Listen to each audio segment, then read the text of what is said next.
We have team coverage of this developing story. Kumi Tucker is live in Hudson, where friends and family are planning to soon gather in honor of Halo. Let's begin with Stella Porter. She's live in Schenectady with the newest information.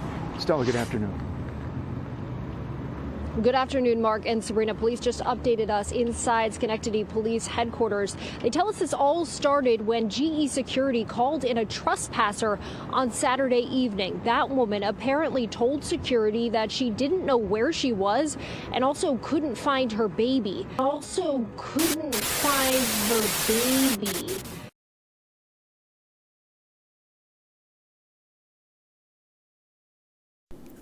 The tragic story of Halo Branton has to highlight the failures, incompetence, and sheer ineptitude of the Child Protective Services in the country of America. This was a system that was designed, funded, and cultivated to protect children and not allow neglect and mistreatment to steer them into harm's way. This beautiful baby was in the care and custody of her young mother, Persia Nelson, 24 years old. Allegedly, Miss Nelson had already been battling mental and emotional issues. These aforementioned issues resulted in her losing custody of her son, whose father was awarded sole custody. This man is also the father of baby Halo. I have done a lot of research to bring you this story, and from the investigation I have conducted, he was also trying to gain custody through the legal system to have his daughter in his care as well.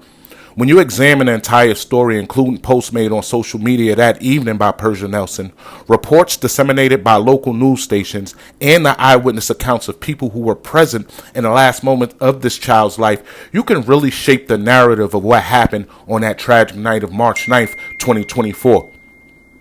This story is truly heartbreaking, but it needs to be told. It is truly tragic because it involved a young lady that clearly needed help, and obviously the system or the people around her were not willing to provide that. It is a shame that this story has almost become forgotten since the initial reports swept under the rug with the influx of information we receive in our current news cycle. It is a shame that this precious child had to meet the untimely fate that she did. It is a shame that Miss Nelson didn't have the support system or the people around her that could have seen the red flags and maybe, just maybe, gotten her the help that she needed. In my honest opinion, I think this young lady was suffering from postpartum depression. I'm not for sure, and I am just speculating. It's a shame that the story has not been told until today. This is the tragic story of Halo Branton. Sleep in paradise, princess. You will be remembered, and your legacy will live on. Is accused of causing the death of her child. I think of baby Halo and the way she probably screamed in that tunnel and the way that, like, she wanted her mom, and the one person that was supposed to be there for her allegedly dropped her down a tunnel. Elijah Royal and his fiancée Justice were close friends with Nelson. Elijah maintaining a 10-year friendship with her, earning the role as Halo's godfather. He remembers the day he first saw Halo. She had her little pink hat on and she was wrapped in a blanket, and I was like, well, may I hold her? Let me sit down, because I'm always nervous around newborns, and she just looked like a baby doll. Now, as Nelson faces charges for the death of her daughter, Elijah says he can't be friends with the woman he thought he once knew. In court, handcuffed and stone-faced, Elijah says this person is unrecognizable. Unfortunately, and I hate to say this because this was my close friend, it almost looks like a demon walking out of there. And no, like, other than a clenched jaw, no, like, strong, like, I'm crying, I can't believe I did this. I'm just tunnel vision. The night Nelson made her They need to figure out what's going on, because that's a 10-month-old baby and she deserves justice.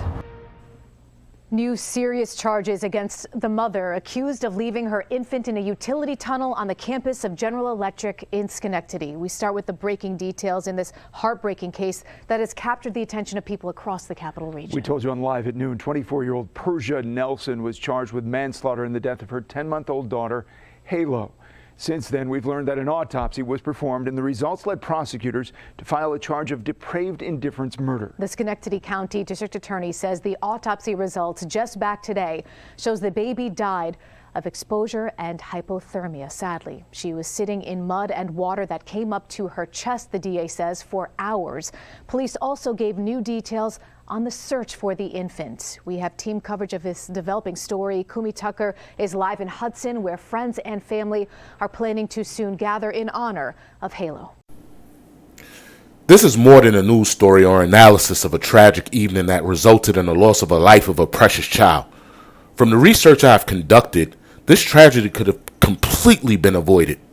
In regards to Persia Nelson, I feel that with a bit of intervention, love, empathy, and perhaps some understanding from the so-called people around her or in her circle, could have saved this child's life. I mean, just based on the photographs from the court appearances, you could see the withdrawn, empty, and almost demonic look in her eyes.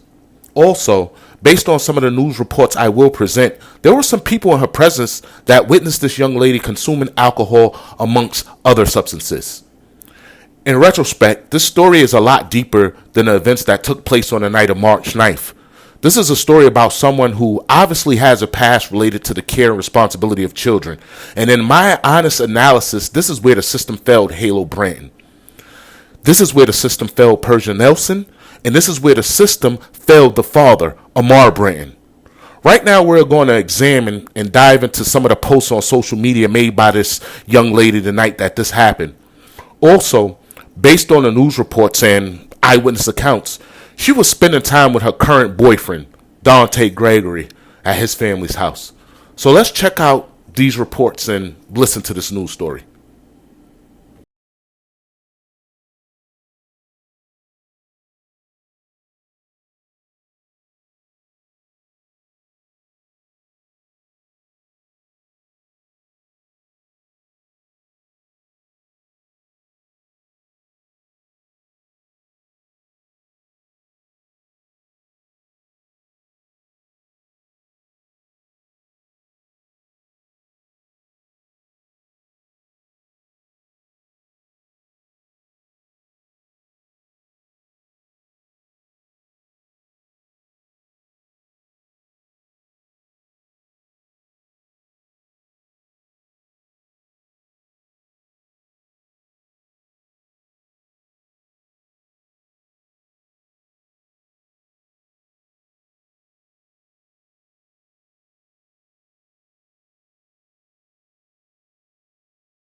As you can see, based on some of the comments this young lady left on her Facebook page on March 9th, proclaiming that she was drunk as F at 8 p.m. Obviously, there had to be a span of 2 or 3 hours where maybe she continued drinking and using other substances, etc., before she left the residence of Dante Gregory on a cold, rainy night with baby Halo. As I scroll through these posts, is it safe to assume that maybe that evening her and Dante had a falling out, perhaps a disagreement over him cheating, allegedly? When you read the things that she placed on her timeline that entire day, it seems as if she was having issues with her significant other and utilized social media to vent her frustrations. And as you can see, she obviously left his house later that evening after posting these things the entire day. Was she angry? Was she upset? Was she triggered? What happened? Now, let's take the time to hear what the Gregory family has to say about the events that took place this evening. We begin with new details about the hours before baby Halo died in Schenectady. Tonight, we are hearing from the people who were with Persia Nelson before she left the house with her baby. Kumi Tucker has the story you saw first on 13. Kumi, good evening to you. Good evening, Sabrina and Mark. Today, we talked to the mother and brother of Dante Gregory, the boyfriend of Persia Nelson. They were together Saturday night for a family celebration before she took off with her baby Halo. She drank, correct. She smoked, correct. But I would not say Persia was impaired. The Gregorys say they thought Persia Nelson went out to cool off after a disagreement at a family gathering Saturday night, but they couldn't find her. So we gave it a little more time. We figured she'd probably walk back to my sister's house. She never showed up. So by the time we're looking around, cleaning up and everything else, we noticed her jacket is still here. Her cell phone is still here. They went out in groups to look for her, finally calling police. But I figured they would have put out an Amber Alert way before the time that they did. Persia Nelson posted on Facebook at 8:16 p.m., "I'm drunk," but her boyfriend's family says she didn't seem to be. No, she wasn't drunk. She was just pissed off. We can't comprehend how Persia ended up on GE's campus. The Gregorys have concerns about appearing before a grand jury. And say what? I have nothing else. I told the DA, I only know Persia from a domestic violence incident. As a mother of 10, I took her in my house. We also feel I get we it. can't talk to the grand jury without Dante having to talk to the grand jury. And Dante isn't in the mental state to do that. Dante is not in a mental state to talk to anybody. And Gregory says Nelson has been staying with her sister, Dante's aunt, for at least several months. In conclusion, after hearing all of the news reports, examining the details of what took place that evening has left me with a lot more questions than answers. Was Persia Nelson alone the evening she left the home of her current boyfriend, Dante Gregory? How can the family of Dante Gregory ascertain that Persia was not intoxicated? I mean, Dante's mother did state that she wasn't drunk, just upset or peed off. Dante's brother, Big Back Isaac, openly admitted that evening that Persia smoked some Mary Jane and had a few drinks. How is it that she was allowed to leave the Gregory residence with this child in the rain? Why is it that Dante, as well as members of his family, are reluctant to testify before the grand jury? Like I said, there are a ton of questions. As of July 29th, 2024, the legal case against Persia Nelson has been adjourned to an unspecified date. There are a lot of unforeseen circumstances that are not allowing the prosecution of this case to move forward. So, as of now, we'll continue to monitor the court proceedings related to this case. Finally, in the next chapter, I will examine and analyze the lies, contradictions, and deceptions of the Gregory family. So stay tuned. This is Rasan.